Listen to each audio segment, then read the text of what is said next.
अब बात आती है आगे पार्ट्स ऑफ स्पीच की, ठीक है, जो कि इंग्लिश ग्रामर की बैकबोन है। कुछ टीचर्स और कुछ बच्चे होते हैं वो डायरेक्टली सेंट मतलब टेंस से स्टार्ट कर देते हैं ग्रामर को, टेंस बनाना।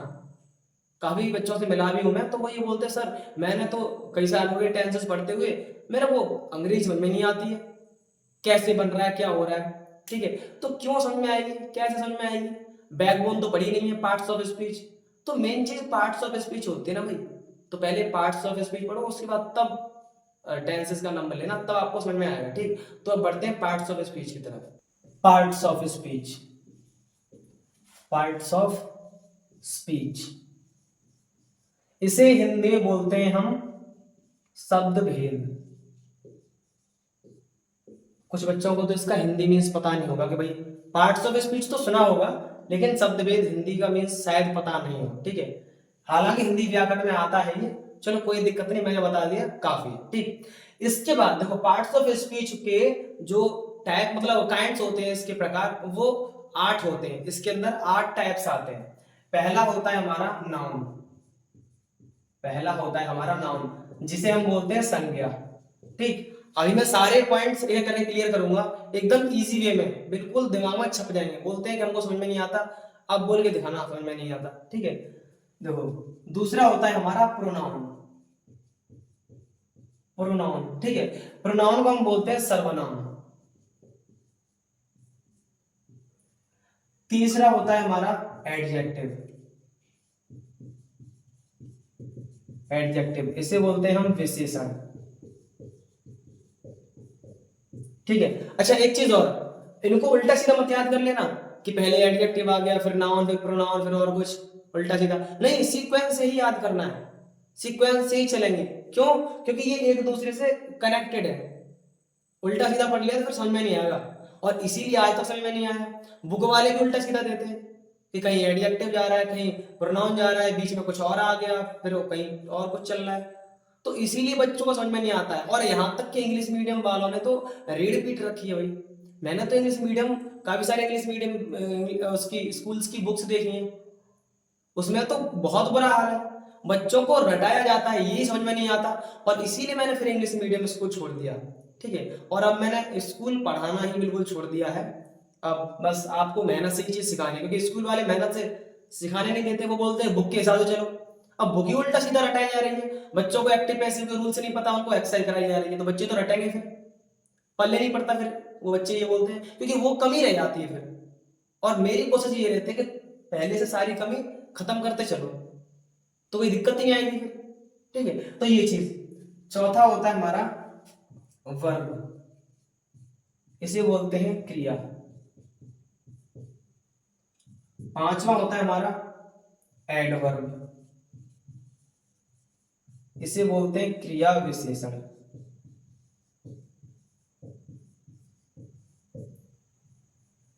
ठीक, क्रिया विशेषण। छठवां होता है प्रेपोजिशन, इसे बोलते हैं संबंध सूचक, संबंध सूचक या संबंधवाचक, ठीक।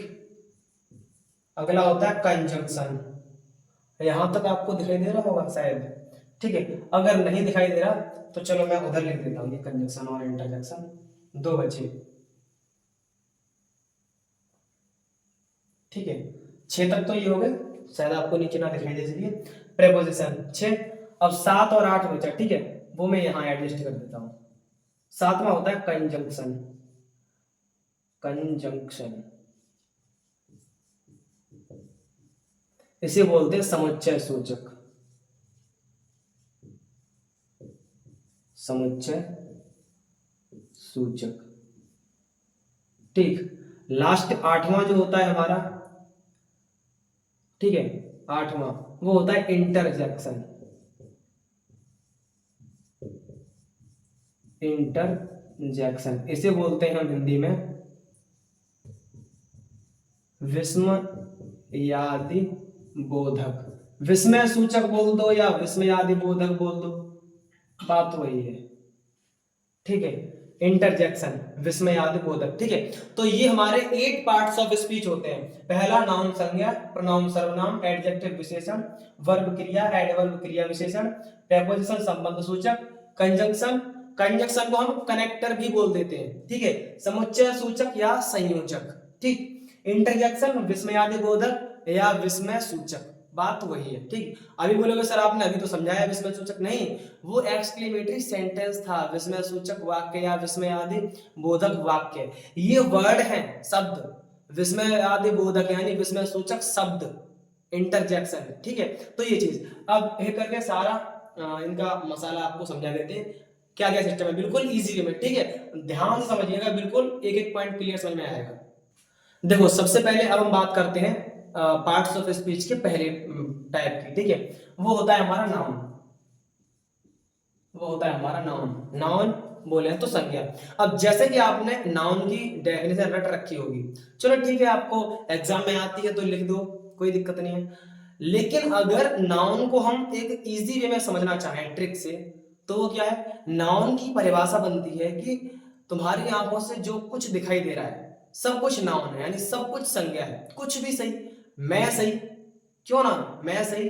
ठीक है, कोई आदमी सही, कोई व्यक्ति जो भी हो, या कोई गधा। ठीक है, ये बोर्ड है, पेड़ है, टेबल चेयर, मार्कर, शर्ट, चश्मा, एक जो भी एक्स वाई जेड, चाहे वो सजीव हो निर्जीव हो, उससे कोई फर्क नहीं पड़ता। आंखों से जो कुछ दिखाई दे रहा है सब कुछ संज्ञा है, मतलब सब कुछ नाउन है। ठीक, रटना छोड़ दीजिए, बिल्कुल आप समझ लीजिए बढ़िया तरीके से। ठीक, अब जो नाउन है उसके मेन 5 काइंड्स होते हैं। नाउन 5 प्रकार की होती है। ठीक है, पहला हम टाइप ले रहे हैं इसका, कॉमन नाउन। कॉमन नाउन इसे बोलते हैं जातिवाचक संज्ञा। अब तुम लोग ये बोलोगे सर आपने तो यहाँ पे कॉमन नाउन पहले लिया है। ठीक है, हमने तो प्रॉपर नाउन पहले पढ़ा है, कोई दिक्कत नहीं है। कॉमन नाउन पहले हमने इसलिए लिया है क्योंकि तुम्हें समझने में मदद मिलेगी, इस चीज से आपको बेटर समझ में आएगा।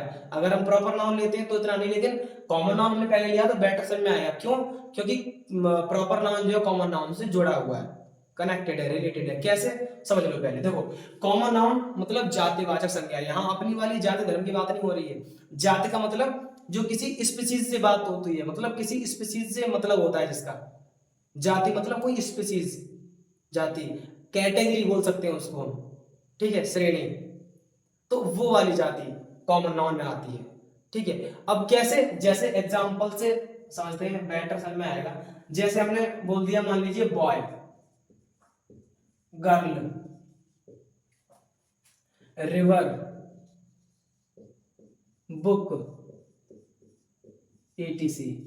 ठीक है, अब समझो ये कॉमन नाउन होता क्या है। कॉमन नाउन मतलब जातिवाचक संज्ञा, यानी जो कैटेगरी को शो करती है, श्रेणी को, किसी स्पीसीज की बात करती है। कैसे, जैसे बॉय।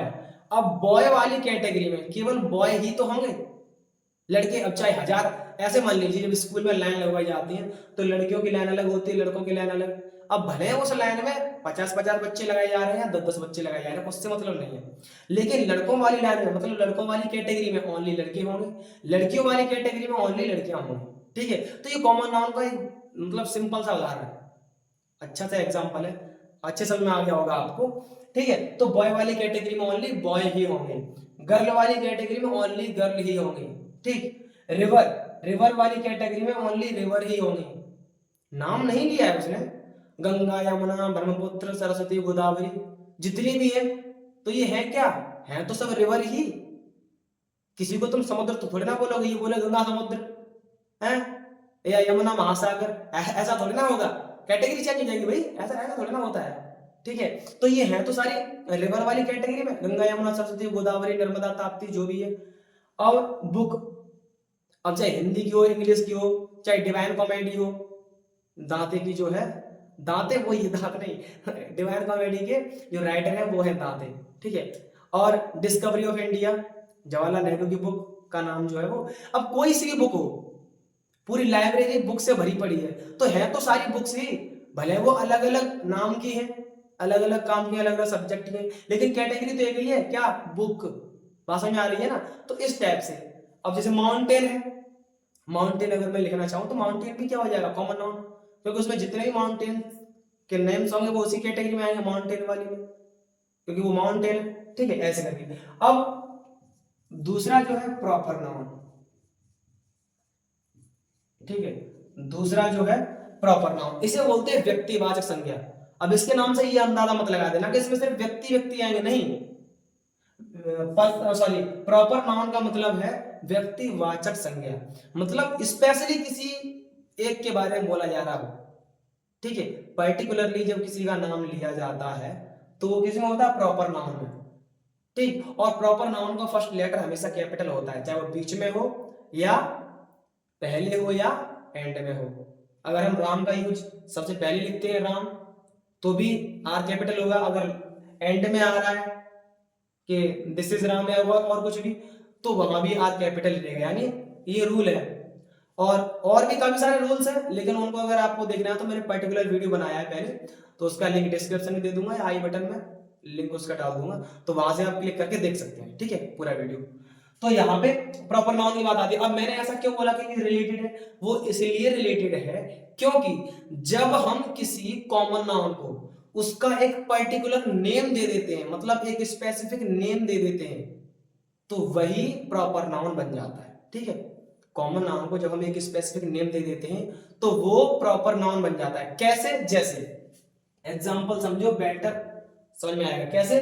बॉय, अब मान लो कोई लड़का है, उसको हमने नाम दे दिया मोहन, तो यहाँ पे सब लड़कों की बात नहीं हो रही है, वो तो फिर कॉमन नाउन है, सब लड़के जो भी लड़के हैं उनमें से किसी एक का नाम रख दिया हमने मोहन, उसका नाम मोहन, हमने बोला मोहन इधर आ, तो केवल मोहन ही आएगा, सारे लड़के थोड़े ना आएंगे, क्योंकि उसका स्पेसिफिक नेम है, ठीक।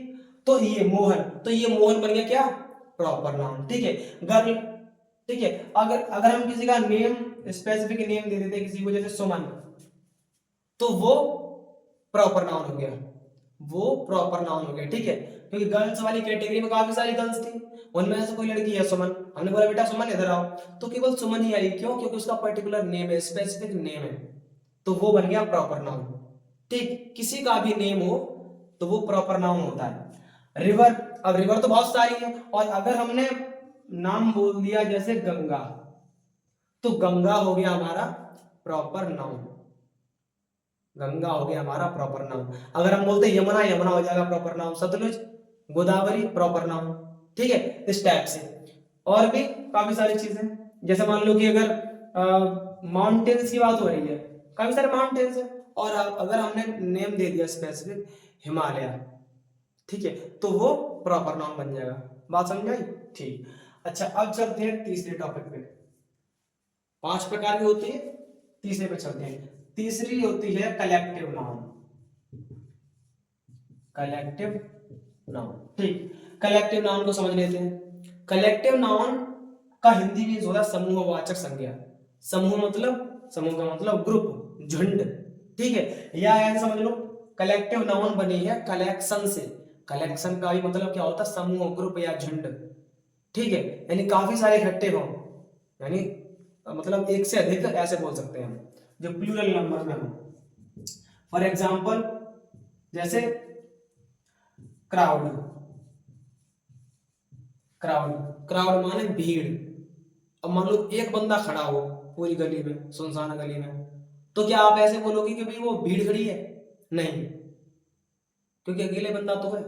और काफी सारे, मान लो कहीं कोई खेल दिखाने वाला आ गया, मदारी या जो कोई, तो वहां पे काफी सारे लोग जब देखने उमड़ के पहुंचते हैं, वहां काफी सारी भीड़ बना के, तब हम बोल सकते हैं भीड़ है, क्राउड है, इस टाइप से ये चीज होती है। और जैसे bunch of, bunch of keys, चाबियों का गुच्छा, चाबियों का गुच्छा। अब मान लो एक रिंग में, जो रिंग जो मतलब गोल गोल सा तार होता है, उसमें अगर एक ही चाबी पड़ी हो, तो क्या बोलोगे कि चाबियों का गुच्छा है, नहीं। और उसी में अगर 3 4 5 6 10 20 पड़ी हो एक कलेक्शन के टाइप में, तो क्या बोलेंगे उसे, कलेक्टिव नाउन, मतलब बंच ऑफ कीज, चाबियों का गुच्छा, ग्रुप है वो, ठीक है। हार्ड ऑफ कैटल, जानवरों का झुंड, काफी सारे जानवर होंगे तभी तो हार्ड ऑफ कैटल बोलेंगे। और जैसे लाइब्रेरी,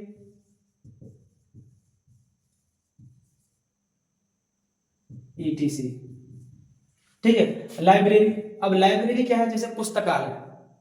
अब पूरे कमरे में केवल एक एक आध दो मतलब पुस्तकें पढ़ी हों, पूरे कमरे में एक आध दो पुस्तकें पढ़ी हों, तो क्या हम ये बोलेंगे ये लाइब्रेरी है? नहीं, काफी सारी पुस्तकें पढ़ी हों, काफी सारी मतलब कलेक्शन हो, कलेक्शन ऑफ बुक्स, ठीक है, तो उसे क्या बोलेंगे हम? लाइब्रेरी, कलेक्टिव नाम हो गया, ठीक है। कलेक्शन ऑफ स्टार्स, गैलेक्सी होता है, आकाश गंगा जिसे बोलते हैं, तो कलेक्टिव नाउन हो गया। बात समझ में आई? ठीक। इसके बाद अभी दो और रह गए, शायद आपको नीचे दिखाई नहीं दे, इसलिए मैं फिर से इरेज करके तब लिखता हूं, ठीक। अब चलते हैं नेक्स्ट टॉपिक पे। हमारा जो चौथा टाइप है वो है मैटेरियल नाउन। मैटेरियल नाउन, ठीक है। मैटेरियल नाउन को हम हिंदी में बोलते हैं पदार्थवाचक संज्ञा। कुछ लोग बोलते थे धातुवाचक संज्ञा, नहीं, बिल्कुल गलत। धातुवाचक संज्ञा गलत क्यों है? क्योंकि पदार्थवाचक संज्ञा होती है मैटेरियल नाउन, क्योंकि मैटेरियल नाउन में धातु, अधातु, उपधातु, ये सभी टाइप के आ जाते हैं एलिमेंट्स। तो फिर धातुवाचक संज्ञा क्यों बोलेंगे? उसमें तो अधातु भी आ गए, प्लास्टिक आता है, तो प्लास्टिक तो वही नॉन मेटल है। बात समझ में आ रही है ना? तो इसलिए हम पदार्थवाचक संज्ञा ही बोलेंगे, इसे धातुवाचक नहीं, ठीक है। पदार्थवाचक संज्ञा। अब इसमें आता क्या क्या है वो समझ लीजिए। इसमें आते हैं पदार्थ, मतलब मटेरियल, मतलब मैटर। अब कैसे हम कैसे समझेंगे ये पदार्थ है? पदार्थ होता क्या वो समझ लो। देखो, कोई भी चीज जो यूजेबल हो उसे बोलते हैं वस्तु। मार्कर है ये, यूजेबल है, काम कर रहा हूं मैं इससे, तो ये थिंग है, वस्तु है। कोई डोर है, दरवाजा, और चल रहा है, काम कर रहा है, वो ठीक ठाक है, मूवेबल है, तो वस्तु है। चेयर है, ठीक ठाक है, कोई भी चीज सही, ठीक ठाक है, चेयर है, काम कर रहा हूं, बैठ रहा हूं, आराम से बैठ सकता हूं, तो वो थिंग हो जाएगी, यानी वस्तु। और वस्तु जिस से बनी होती है उसे बोलते हैं पदार्थ, यानी मटेरियल। अब जैसे मान लो कुर्सी है, अब कुर्सी वस्तु है, अब बनी किससे है? प्लास्टिक से, तो प्लास्टिक हो गया पदार्थ, ठीक है। दरवाजा क्या है? वस्तु है, किससे बना है? लकड़ी से, तो लकड़ी हो गया हमारा पदार्थ। बात समझ में आई? ठीक। एग्जाम्पल समझ लेते हैं, जैसे आयरन, लोहा, कोई वस्तु है, लोहा से, लोहे से बनी है। जैसे मान लीजिए अब तो लोहे के गेट भी आने लगे हैं, काफी सारे। अब तो लकड़ी गेट कहीं कहाँ मिलेंगे आपको, सब लोहे के। तो दरवाजा जो होता है, गेट, वो मेन गेट जो होता है, या डोर, जो भी मानना हो आपको, तो वो लोहे का बना है, वस्तु है, लोहे का बना है, आयरन का। तो आयरन क्या हो गया? पदार्थ, मतलब मटेरियल में आएगा, ये मैटर है, ठीक। आयरन, वुड, प्लास्टिक, गोल्ड, ठीक है, और ईटीसी, और भी काफी सारी चीजें, लेकिन इतना ही काफी है। इसके बाद एब्स्ट्रैक्ट नाउन।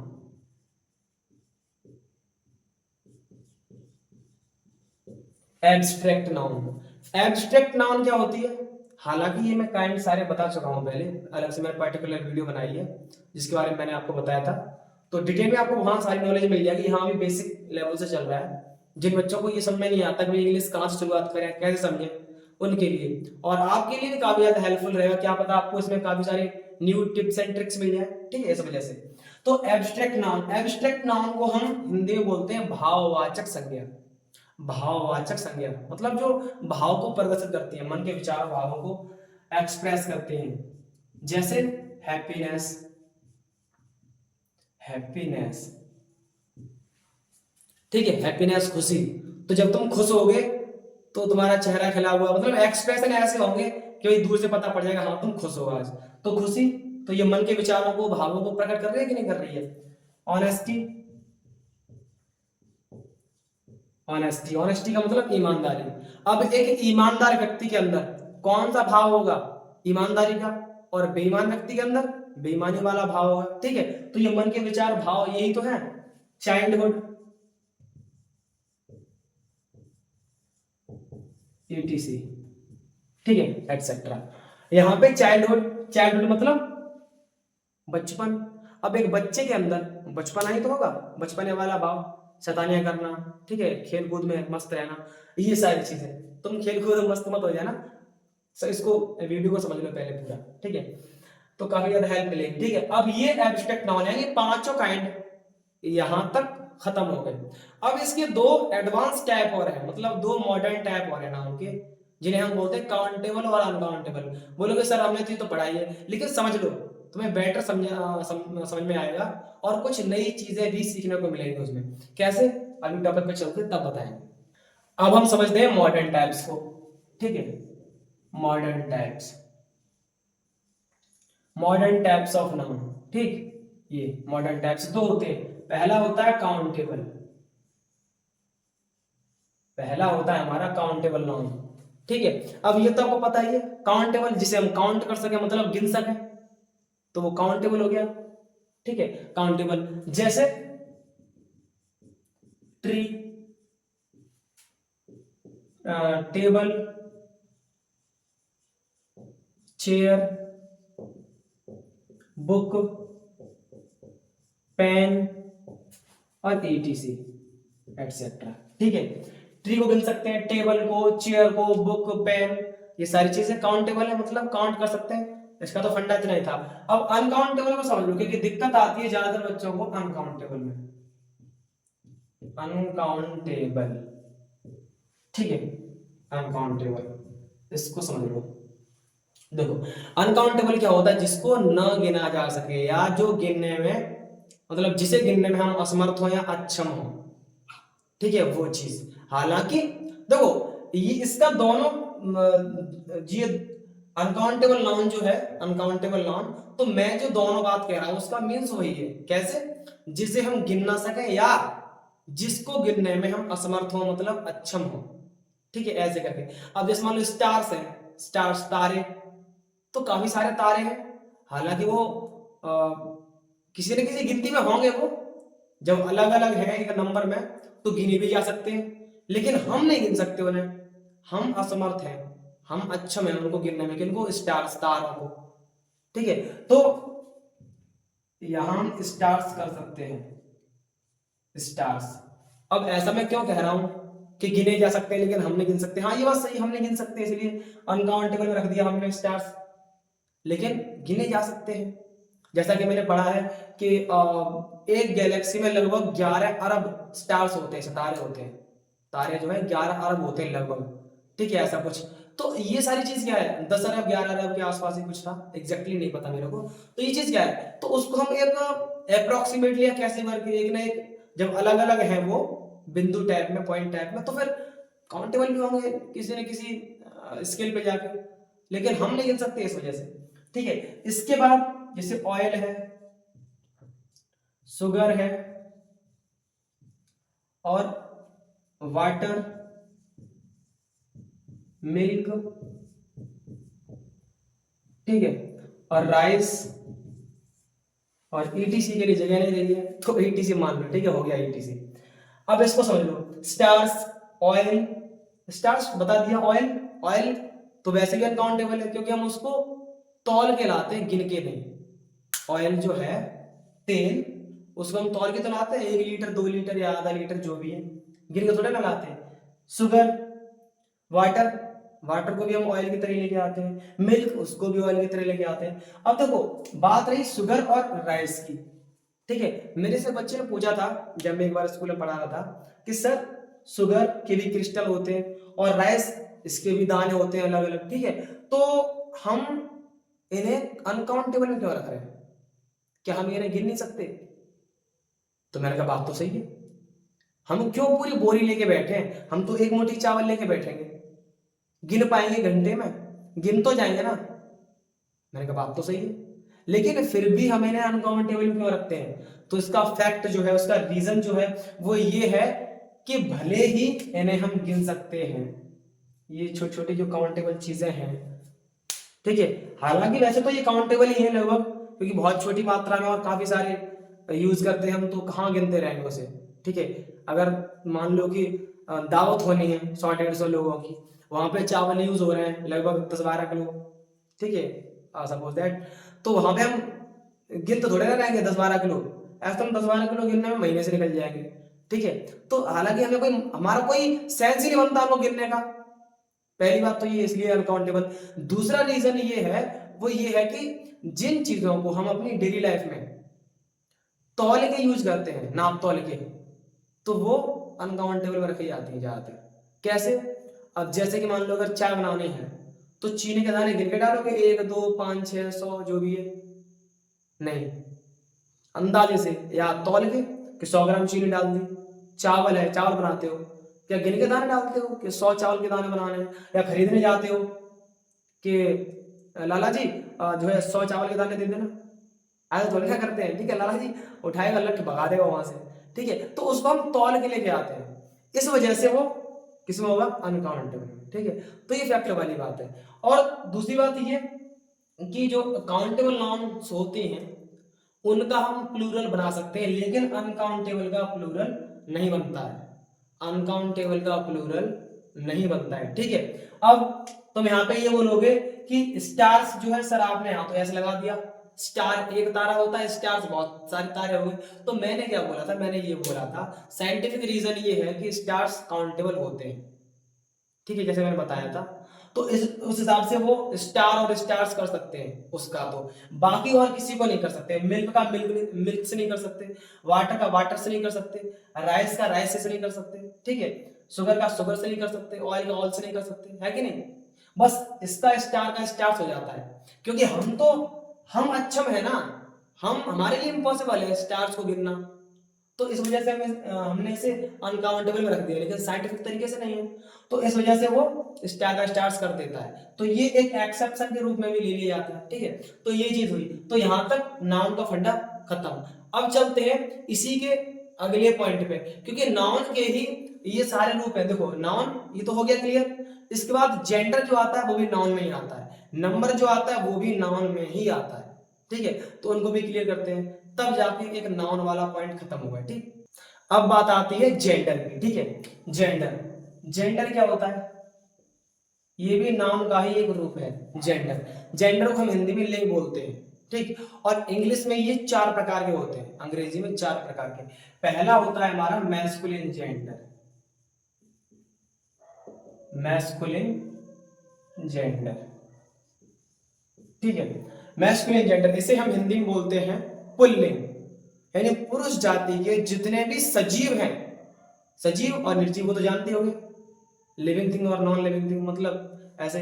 तो ये तो मैस्कुलिन जेंडर यानी जितने भी पुरुष जाति के सजीव हैं, मतलब नर सजीव, वो आते हैं मैस्कुलिन जेंडर में। जैसे for example man, boy, dog, ठीक है, और जैसे टाइगर, पोएट, लायन और ईटीसी। लायन के लिए जगह नहीं थी इसलिए। ठीक है, ये मैस्कुलिन जेंडर। दूसरा होता है हमारा फेमिनिन, दूसरा होता है फेमिनिन जेंडर। ठीक है, फेमिनिन जेंडर। फेमिनिन जेंडर क्या होता है इसको समझ लेते हैं। फेमिनिन जेंडर देखो, फेमिनिन जेंडर क्या होता है? स्त्री जाति के जितने भी सजीव होते हैं वो सारे फेमिनिन जेंडर में आते हैं। स्त्री जाति के, यहाँ पुरुष जाति के या स्त्री जाति के। कैसे? जैसे वुमेन, सजीव ले रहे हैं इसमें भी, गर्ल, लायनेस, ठीक है, पोइटेस, ईटीसी। ये मैंने ऐसे लिख दिया रैंडमली, कोई उससे नहीं लिया, ये सोचो भाई टाइगर का आपने लाइनस कर दिया, नहीं मैंने इसके साथ थोड़ी ना किया है। कुछ कुछ है मैच कर रहे हैं, कुछ नहीं है, कोई दिक्कत नहीं है। वैसे तो टाइगर टाइगरेस होता है और लायन का लायनेस होता है, तो उससे कोई वो नहीं है, मैं समझा रहा हूँ। ठीक, इसके बाद तीसरा जो आता है हमारा, वो आता है हमारा कॉमन जेंडर।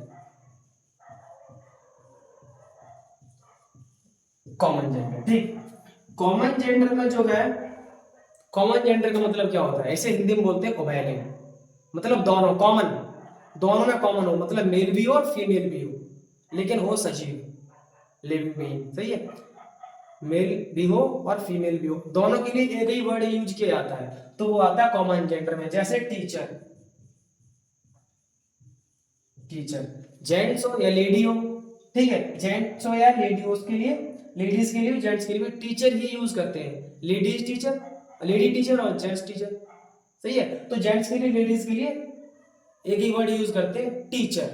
ठीक, जैसे तुम्हारा टीचर कौन है, तुम्हारा क्लास टीचर कौन है, तुम्हारी क्लास टीचर कौन है, तो रखेंगे उसमें टीचर ही। और जैसे पुलिस, अगर कोई फीमेल है वो भी पुलिस बोलेंगे उसको, मेल है उसके लिए पुलिस, ठीक है। डॉक्टर, डॉक्टर कोई फीमेल डॉक्टर है फिर भी डॉक्टर, मेल है वो भी डॉक्टर, ठीक है, इस टाइप से।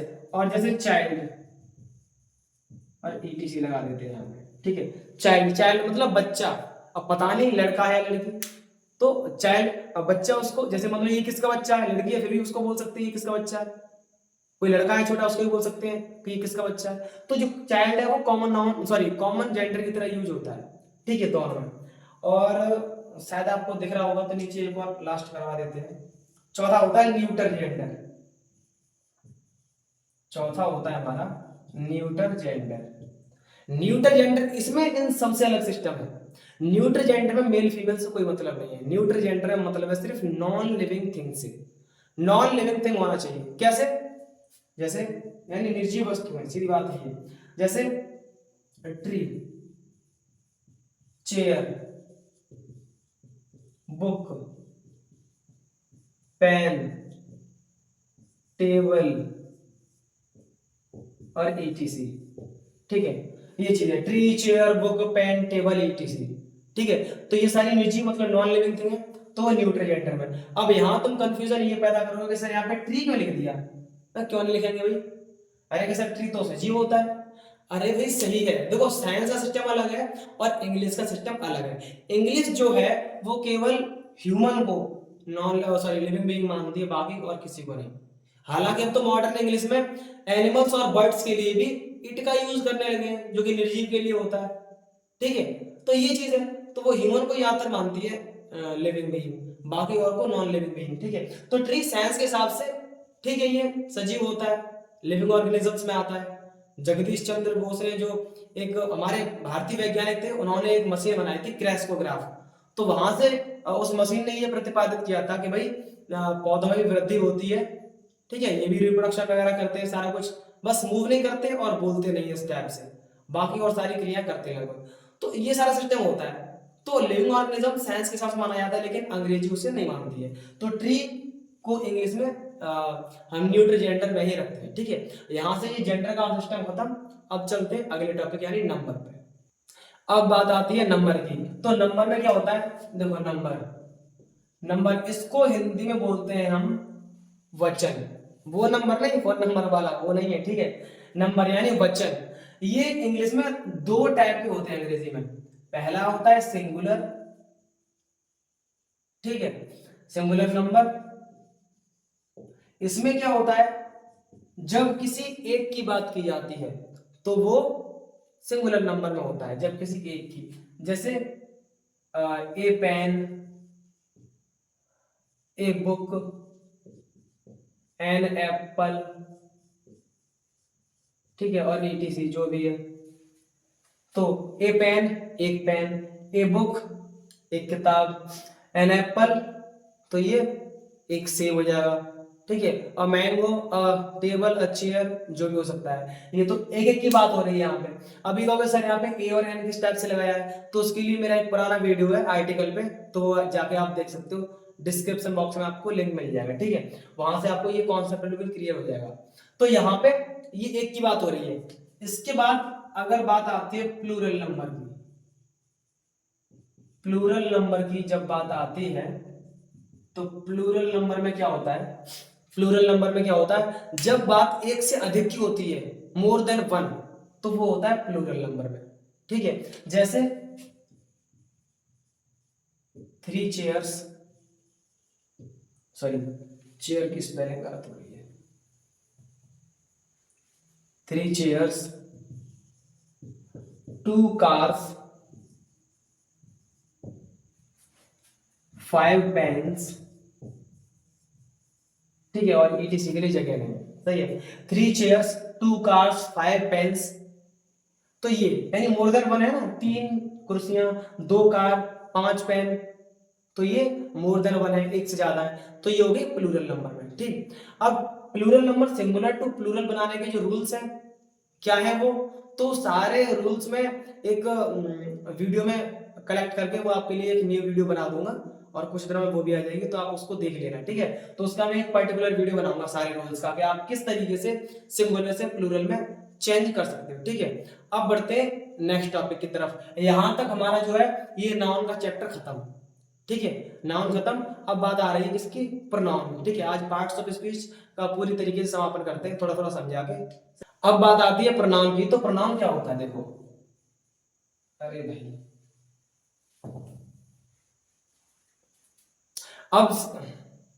अब समझते हैं हम प्रोनाउन को। प्रोनाउन क्या होता है, देखो, प्रोनाउन क्या होता है, इसे हिंदी में बोलते हैं हम सर्वनाम। अब जैसा कि आपने डेफिनेशन पढ़ी होगी, a word which used in place of a noun is called pronoun. यानी जो शब्द संज्ञा शब्दों के स्थान पर लगाए जाते हैं, यानी प्रयोग किए जाते हैं, वो क्या कहलाते हैं, सर्वनाम कहलाते हैं। लेकिन हम यूज करें क्यों, संज्ञा के स्थान पर हम सर्वनाम लगाएं क्यों, उसका रीजन ये है कि जैसे मान लीजिए मैंने बोला कि मोहन मेरा दोस्त है, ठीक है। उसके बाद अगर मुझे अपने प्रिय मित्र पे निबंध लिखना है तो मैं कैसे लिखूंगा, मोहन पे। पहले जैसे पुराने टाइम में, मतलब कुछ टाइम पहले जब लिखवाते थे छोटे छोटे बच्चों को, आज भी लिखवाते होंगे शायद, कि 10 लाइन्स लिखनी है, तो लाइन्स के हिसाब से लिखते थे हम। तो वहां हम ओनली नाउन का यूज करते थे, प्रोनाउन का नहीं। कैसे लिखते थे, जैसे मोहन मेरा दोस्त है, मोहन मेरे साथ स्कूल जाता है, मोहन मेरे साथ किताब पढ़ता है, मोहन मेरे साथ खाना खाता है, मोहन मेरे साथ खेलता है, मोहन मेरे साथ ये करता है, मोहन मेरे साथ बाजार जाता है, ये सारी चीजें। तो हर बार हर लाइन में क्या आ रहा है, मोहन मोहन मोहन। तो कभी कभी ये बोरिंग हो जाता है बार बार मोहन मोहन बोलो तो, ठीक है। तो उसके लिए अब जो जब अगले क्लास में हम आते गए तो फिर उसका सिस्टम चेंज होता गया। अब प्रोनाउन वाला चैप्टर पढ़ा, उसमें समझ में आया कि ये बोरियत यहाँ खत्म होती है प्रोनाउन के साथ। जैसे अब क्या करना है हमको, अब ऐसे करना है कि मोहन मेरा दोस्त है, उसके बाद लगाना है कि वह मेरे साथ स्कूल जाता है, वह मेरे साथ किताब पढ़ता है, वह मेरे साथ खाना खाता है, वह मेरे साथ बाजार जाता है, वह मेरे साथ क्रिकेट खेलता है, वह लगाना है। अब जो वह वर्ड है उसने किसको रिप्लेस कर दिया, मोहन को। अब जैसे मैं ये कहूं कि मोहन मेरा दोस्त है, वह मेरे साथ किताब पढ़ता है, वह मेरे साथ किताब पढ़ता है, कौन, किसकी बात हो रही है, मोहन की। तो रेफरेंस किसका दिया जा रहा है, मोहन का। मोहन कौन है, संज्ञा, नाउन। अब उसी की जगह तो लगाया गया है क्या, वह। तो जो वह है ये, ठीक है, ये मेल के लिए अलग लगाया जाता है, फीमेल के लिए अलग। मेल के लिए वह के लिए लगाते हैं हम ही, और फीमेल के साथ लगा, सॉरी, फीमेल के लिए लगाना हो तो उसके साथ हम लगाते हैं सी, वह के लिए, ठीक है। तो यहाँ पे हम लगाएंगे ही, जो लड़का है मेल। तो यहाँ पे जो ही है हमारा, वह वो क्या हो गया, सर्वनाम यानी प्रोनाउन, ठीक है। तो प्रोनाउन का सिस्टम ये होता है। अब ये प्रोनाउन लगभग 8 प्रकार के होते हैं, 10 के भी होते हैं, लेकिन बेसिकली ये 8 के ही होते हैं। और वैसे तो बढ़ाने के लिए कोई दिक्कत नहीं है, एडवांस टाइम में आते हैं, ठीक है। अब इसका मेन जो होता है वो होता है पर्सनल प्रोनाउन, उसको हम एक बार समझ लेते हैं। मेन जो होता है वो होता है पर्सनल प्रोनाउन। वैसे मैंने ये पर्सनल प्रोनाउन और प्रोनाउन वाला जो चैप्टर है उस पे मैंने अलग से पर्टिकुलर वीडियो बनाया है, लिंक आपको डिस्क्रिप्शन बॉक्स में मिल जाएगा, ठीक। तो पर्सनल प्रोनाउन, तो ये चीज क्या होती है, पर्सनल प्रोनाउन को हम व्यक्तिवाचक सर्वनाम बोल देते हैं। इनमें इसमें जो है 3 पर्सन आते हैं, first person, second person, third person, ठीक है। First person, second person, third person. देखो, फर्स्ट पर्सन, ठीक, इसके बाद सेकंड पर्सन, ठीक है, सॉरी, हाँ सही है, सेकंड पर्सन। इसके बाद आता है हमारा थर्ड पर्सन, ठीक है। फर्स्ट पर्सन, सेकंड पर्सन और थर्ड पर्सन। अब देखो फर्स्ट पर्सन में क्या आता है, फर्स्ट पर्सन में आता है आई और वी, ठीक है। ये होते हैं स्पीकर, ये होते हैं स्पीकर, ठीक। अगला है सेकंड पर्सन, इसमें आता है ओनली यू, ये होते हैं ऑडियंस, ऑडियंस। इसके बाद थर्ड पर्सन में आता है ही, सी, इट और दे। और ये इट और दे, ठीक है। अरे भाई सही से बन, अरे इसकी तो फिर स्ट्रक्चर ही बिगड़ गई,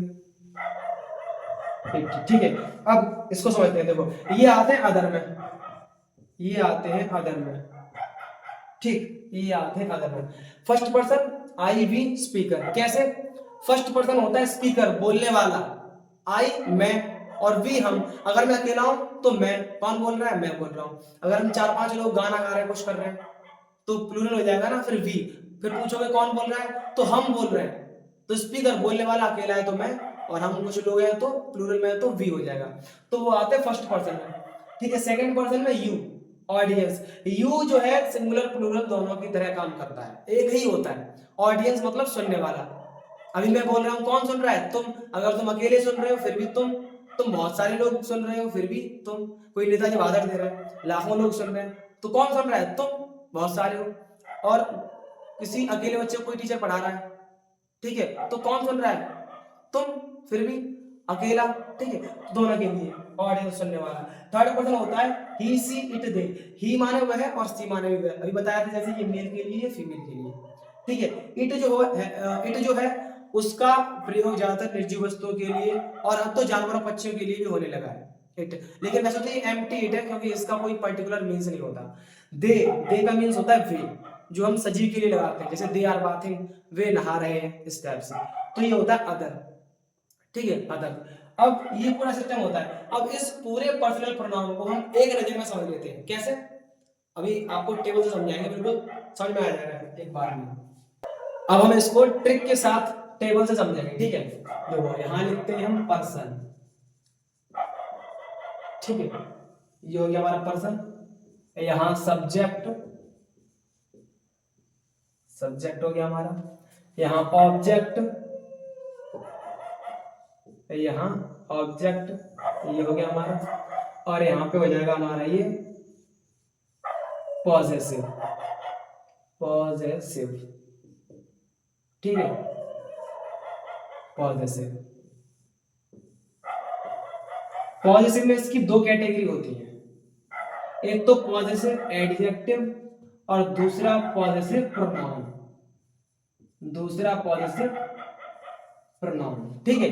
तो हम समझते हैं, देखो पर्सन यानी फर्स्ट पर्सन। फर्स्ट पर्सन में क्या क्या आता है, आई और वी। आई सिंगुलर के लिए और वी प्लूरल के लिए। आई का ऑब्जेक्ट होता है मी, वी का होता है अस, ठीक है। आई का पॉजिटिव होता है माई, और इसका होता है अवर, ठीक है। इसका पॉजिटिव प्रोनाउन होता है माइन और अवर्स, ठीक है। हालांकि आपने ये लिखा देखा होगा कभी कभी अवर्स, तो तुम लोग ये सोचते होगे भाई अवर्स का मीन्स क्या है, माइन लिखा देखा होगा, माइन का मीन्स क्या है। अंतर ये है कि ये पॉजिटिव एडजेक्टिव है माई और अवर, ये पॉजिटिव प्रोनाउन है माइन और अवर्स, क्योंकि प्रोनाउन अकेला रहता है, ठीक है। और एडजेक्टिव जो है वो उस नाउन या प्रोनाउन के पहले आते हैं जिसकी वो विशेषता बताते हैं। अभी एडजेक्टिव वाला टॉपिक आएगा, समझेंगे आप, ठीक है।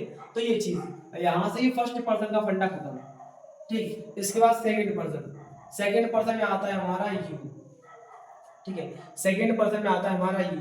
यू का ऑब्जेक्ट यू ही रहता है, और positive your, positive adjective your, और पॉजिटिव प्रोनाउन योर्स, ठीक।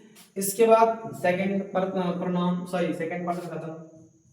थर्ड पर्सन में ही, सी, इट और दे, ठीक है।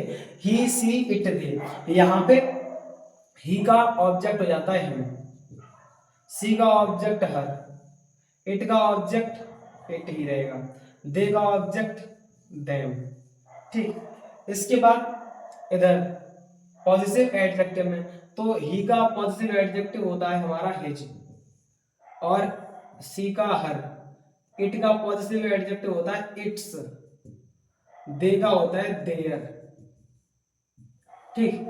पॉजिटिव प्रोनाउन पे समझ लेते हैं हम, इसका हिज ही रहेगा, यहां पे हो जाता है हर्ष, इसका नहीं होता, और इसका देयर्स, ठीक है। अब समझ लीजिए एक नजर में, फर्स्ट पर्सन आई का ऑब्जेक्ट मी, पॉजिटिव एडजेक्टिव माई, ठीक है। आई का पॉजिटिव एडजेक्टिव माई, पॉजिटिव प्रोनाउन माइन, ठीक। ऐसे ही वी यानी आई भी दोनों फर्स्ट पर्सन में आते हैं। वी का ऑब्जेक्ट अस, पॉजिटिव अवर, और ये पॉजिटिव एडजेक्टिव अवर और पॉजिटिव प्रोनाउन अवर्स, ठीक है।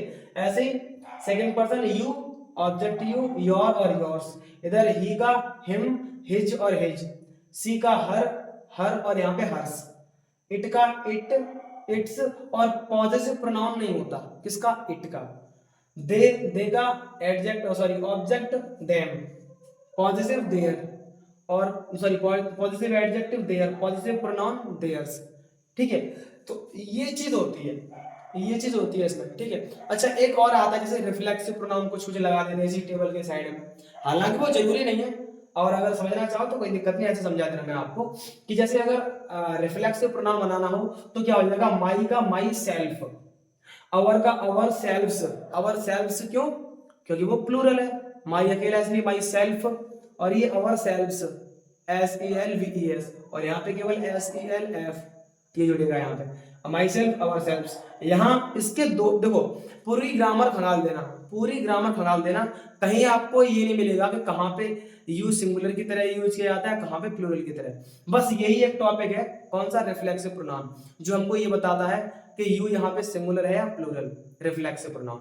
कैसे, अगर यू सिंगुलर की तरह यूज हो रहा होगा तो वहां पे करेंगे योर सेल्फ, और अगर प्लूरल की तरह यूज हो रहा होगा तो करेंगे yourselfs, yourself YOURSELF, और योर सेल्फ्स प्लूरल के लिए YOURSELVES। ठीक है, ऐसे हिज का सॉरी यहाँ पे ही का हो जाएगा हिमसेल्फ, सी का हो जाएगा हर सेल्फ, इट का हो जाएगा इट सेल्फ, ठीक है, दे का हो जाएगा देम सेल्व्स क्योंकि प्लूरल है।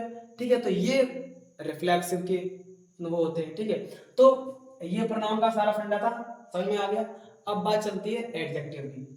अब जब बात आती है एडजेक्टिव की तो एडजेक्टिव को भी समझ लेते हैं लगे हाथ।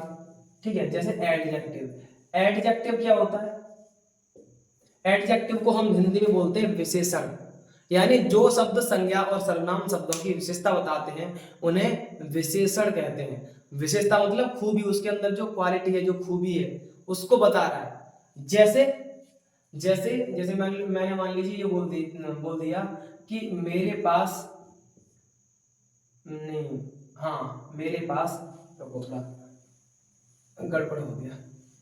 ठीक है, मेरे पास एक नई कार है। अब ये मत बोलना कि सर आप तो झूठ बोल रहे थे, पहले कह रहे कार नहीं अब कार है। अरे भाई एग्जाम्पल है, ठीक है। तो कभी कभी एंटरटेनमेंट इसलिए करना पड़ता है कि लगातार आप घंटे डेढ़ घंटे की वीडियो देखोगे थोड़ा बोर से लगोगे, तो बीच में ऐसा चल जाता है। ठीक है, तो मेरे पास एक नई कार है, इसका इंग्लिश ट्रांसलेशन करें क्या हो जाएगा, I have a new car. ठीक है, I have a new car, मेरे पास एक नई कार है। I have a new car, car क्या है यहाँ पे, नाउन, कार क्या है यहाँ पे, नाउन। ठीक है, अब मेरे पास एक नई कार है, कार तो है पर कैसी, नई, यानी न्यू, क्योंकि जो न्यू है वो कार की विशेषता बता रहा है कि कार तो है पर कैसी, पुरानी है, नई है, टूटी है, सजी है। ठीक है, कैसी है, तो कैसी कार है, नई कार है, कार तो है पर कैसी, नई, तो कार नाउन, कार की विशेषता बता रहा है कौन, न्यू, यानी खूबी दिखा रहा है कि कैसी है, ये नई है। तो न्यू जो है हमारा हो गया एडजेक्टिव, और एडजेक्टिव की पोजीशन क्या होती है हमेशा, जैसा मैंने पहले बताया अभी कि एडजेक्टिव हमेशा उस वर्ड के पहले लगता है जिसकी वो विशेषता बताता है। ठीक है, तो यहाँ पे न्यू, अब जैसा कि एक एग्जांपल और ले लीजिए जो मैंने शुरुआत में दिया था, cow eats the green grass,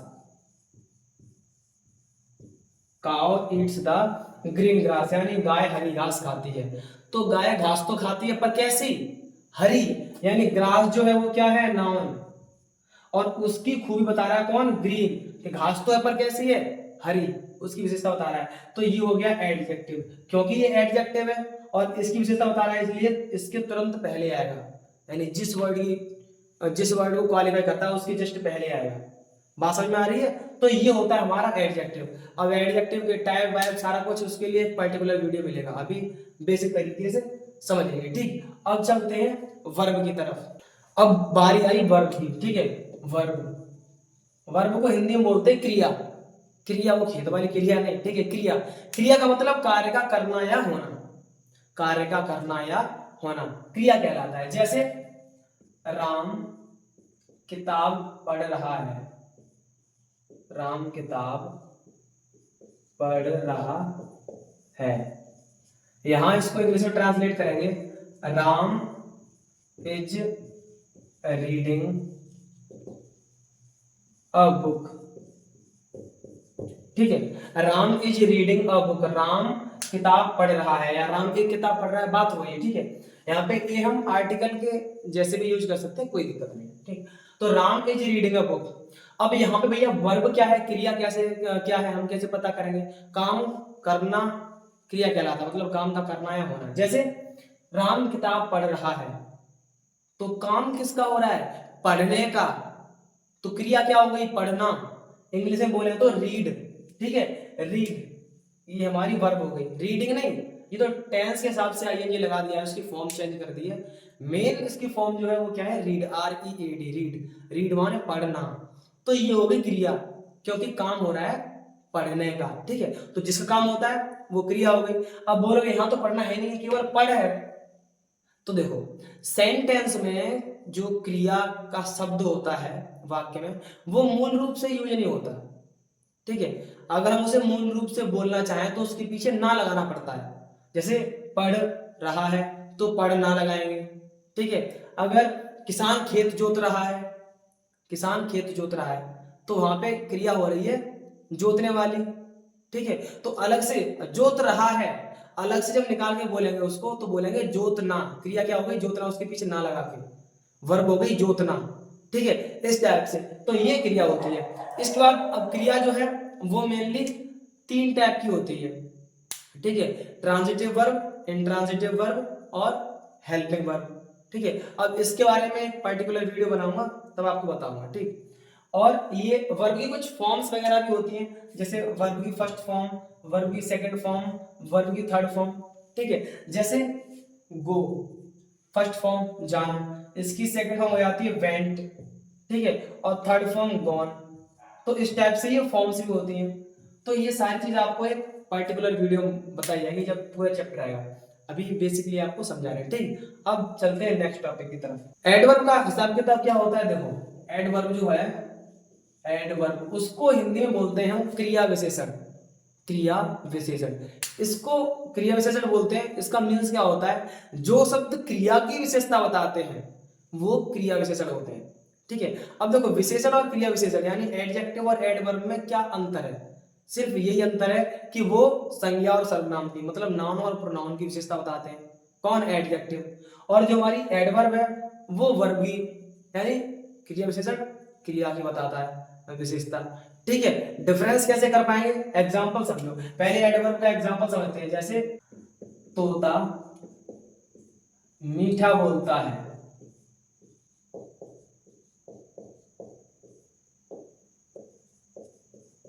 ठीक है, तोता मीठा बोलता है। ठीक, अब यहाँ पे तोता मीठा बोलता है, तोता मीठा नहीं है, बोलता है वो मीठा है।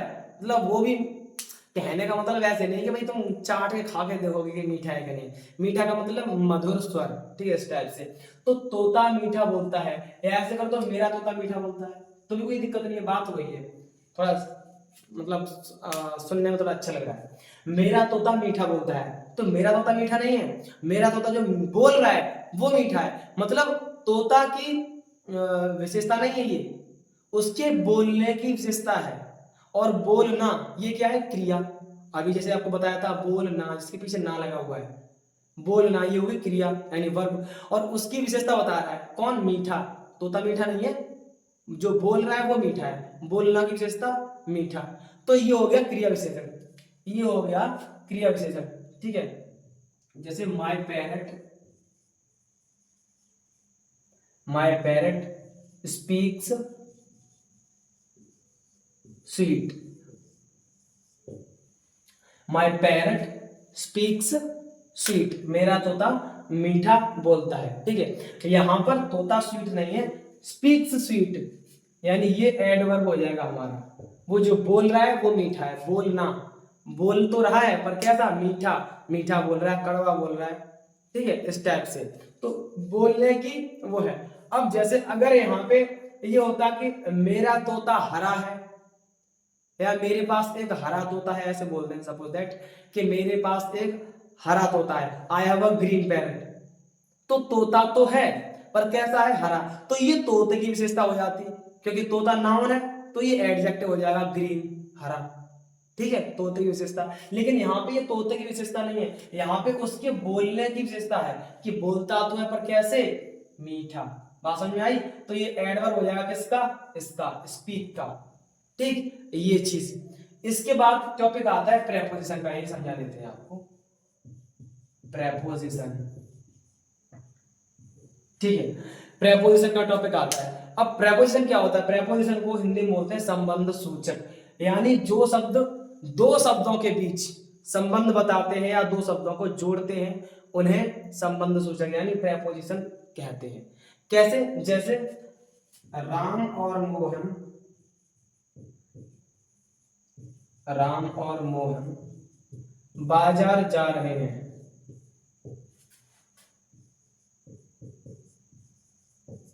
बाजार जा रहे हैं। ठीक है, राम और मोहन बाजार जा रहे हैं। इंग्लिश में ट्रांसलेट करेंगे, Ram and Mohan are going to market. सही है, देखो Ram and Mohan are going to market, यहां पर जो और है यानी एंड, ये दो शब्दों के बीच संबंध बता रहा है, मतलब दो शब्दों को जोड़ रहा है। किसको? राम और मोहन को। राम और मोहन को कैसे? राम और मोहन बाजार जा रहे हैं, यानी Ram and going are, sorry, Ram and Mohan are going to market. तो यहाँ पे राम को और मोहन को दोनों को जोड़ रहा है, क्योंकि दोनों जा रहे हैं ना, राम और मोहन, ये दो शब्द है ना, राम और मोहन, तो दोनों बाजार जा रहे हैं। ठीक है, तो राम और मोहन ये दो शब्दों को जोड़ रहा है, राम के और मोहन के बीच संबंध बता रहा है कि भाई वे दोनों कहाँ जा रहे हैं, बाजार जा रहे हैं। तो इस प्रकार से जो प्रीपोजिशन होते हैं वो दो शब्दों को जोड़ने का काम करते हैं। हालांकि जो और है वो एक ऐसा प्रीपोजिशन है, सॉरी ऐसा वर्ड है जो प्रीपोजिशन में भी काम करता है और कंजंक्शन में भी काम करता है। ठीक है, तो अभी कंजंक्शन का एग्जांपल देंगे तो हम समझा देंगे। ठीक है, तो अभी इतना क्लियर हुआ। अब कंजंक्शन और इंटरजेक्शन उसको उसका भी काम करते हैं। ठीक है, चलते हैं।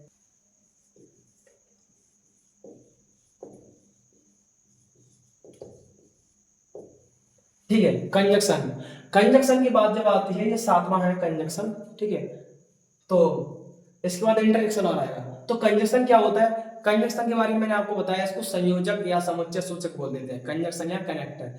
ये दो वाक्यों के बीच संबंध बताता है, यानी दो वाक्यों को जोड़ता है। संबंध सूचक जो होता है क्या नाम है, प्रीपोजिशन। प्रीपोजिशन और कंजंक्शन में क्या अंतर है? प्रीपोजिशन जो होता है वो दो शब्दों को जोड़ता है और कंजंक्शन जो होता है वो दो वाक्यों को जोड़ता है। अंतर ये है। ठीक है, कैसे जोड़ता है? पहले एंड वाला एग्जांपल देखो, जैसे राम घर आया और मैं बाहर चला गया। ठीक है, राम घर आया और मैं बाहर चला गया। अब दो सेंटेंस है यहाँ पे, एक तो राम घर आया, एक सेंटेंस हो गया, एक वाक्य। मैं बाहर चला गया, दूसरा वाक्य हो गया। इन दोनों वाक्यों को कौन जोड़ रहा है? और, कि राम घर आया और मैं बाहर चला गया। ठीक है, इंग्लिश में जैसे ट्रांसलेट करें, Ram came to home and I went outside। ठीक है, I went out इतना भी कर सकते हैं या I went outside, बात हुई है। ठीक है, तो राम came to home यानी राम घर आया, एंड और I went outside यानी I went out, मैं बाहर चला गया, इस टाइप से।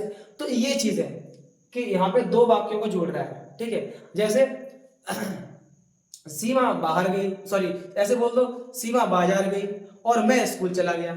ऐसे बोल दो, सीमा बाजार गई और मैं स्कूल चला गया। तो ये भी क्या हो जाएगा? कंजंक्शन, दो वाक्यों को जोड़ रहा है इस टाइप से। ठीक है, अब यहाँ पे ये कंफ्यूजन नहीं करनी है कि भाई आई जो है ये बीच में आ रहा है फिर भी कैपिटल क्यों है।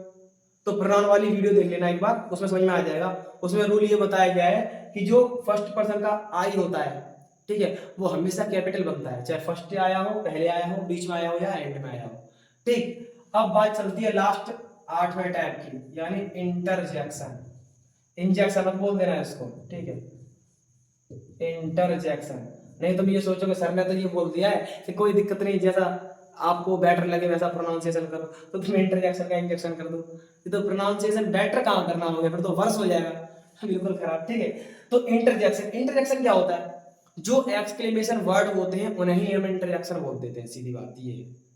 ठीक, कैसे, जैसे हमने बोला अलास यानी हाय, तो ये इंटरजेक्शन वर्ड हो गया। ठीक है, हमने बोला हुर्रा, ठीक है, ये इंटरजेक्शन वर्ड हो गया। हमने बोला वेल डन, हमने बोला ब्रेवो, ठीक है, ये इंटरजेक्शन वर्ड हो गया। एक्सक्लेमेशन वर्ड जो होते हैं इंटरजेक्शन। ठीक है, तो ये हमारी थी पूरी पार्ट्स ऑफ स्पीच जो हमने बेसिक तरीके से आपको समझा दी। बाकी नेक्स्ट वीडियो जब आएंगे वो टॉपिक बाय टॉपिक आपको सारा कुछ एकदम बढ़िया तरीके से डिफाइन किया जाएगा। ठीक है, और एक्सप्लेन कराएंगे अच्छे तरीके से। अच्छा, आज की आपको क्लास कैसी लगी, उसके लिए वीडियो को लाइक कीजिए और कमेंट में जरूर बताइए कि मेरी इस पूरी वीडियो से आपको कितनी हेल्प मिली इंग्लिश को समझने में, अंग्रेजी को सीखने में, शुरू से लेके और यहाँ तक, क्योंकि ये पार्ट्स ऑफ स्पीच का फंडा खत्म। इसके बाद अब अगर आप टेंस वगैरह सीखते हो इसके बाद, अभी तो ये मैंने बेसिकली समझा है, जब एडवांस लेवल से अलग अलग चैप्टर बनाएंगे, इनकी वीडियो बनाएंगे, उसके बाद आप जब टेंस समझोगे, टेंस जब मैं कराऊंगा आपको, तो बिल्कुल एक एक टेंस आपको ऐसे दिमाग में छप जाएगा बिल्कुल। ठीक है, तो आपके अंदर जो डर भरा हुआ है इंग्लिश को लेके वो बिल्कुल निकल जाएगा। ठीक है, तो इसके लिए हमारी वीडियो को लगातार देखते रहिए और ऐसे ही मतलब न्यू वीडियो के अपडेट पाने के लिए, ठीक है, जैसे ही वीडियो आता है तो उसके लिए हमारे चैनल को सब्सक्राइब कीजिए और शेयर कीजिए, कमेंट कीजिए अपने ओपिनियन, लाइक कीजिए वीडियो को।